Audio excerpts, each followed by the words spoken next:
రాజు ఏమిటి చిన్నబాబు ఇవాళ మా మీద దయ తెలిచారు? ఏమీ లేదో ఈ శరీరం స్త్రీ సాంగత్యాన్ని కోరుతుందో.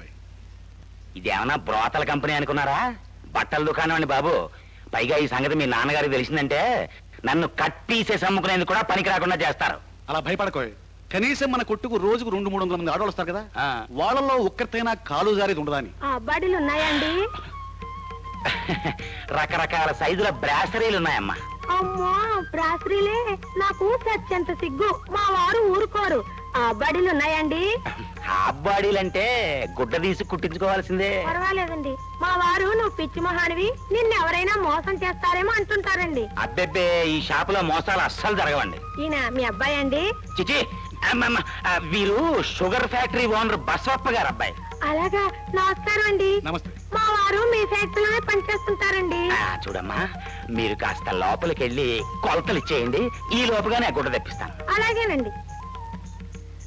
బాబు, చాలా అమాయకురాల్లా ఉంది.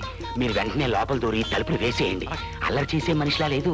పైగా వాళ్ళ ఆయన మీ ఫ్యాక్టరీలోనే పనిచేస్తున్నాడు కాబట్టి గొడవ చేస్తే మొగుడు ఉద్యోగం ఎక్కడ పోతుందో అని భయపడుతుంది. వెళ్ళండి వెళ్ళండి. Thank you.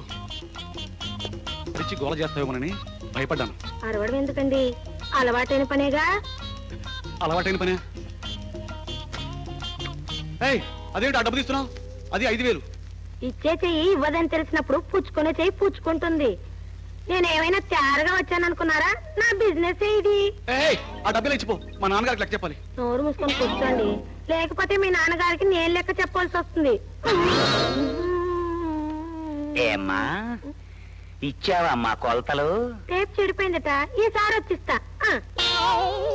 టేపు చెడిపోయిందా తెగిపోయిందా?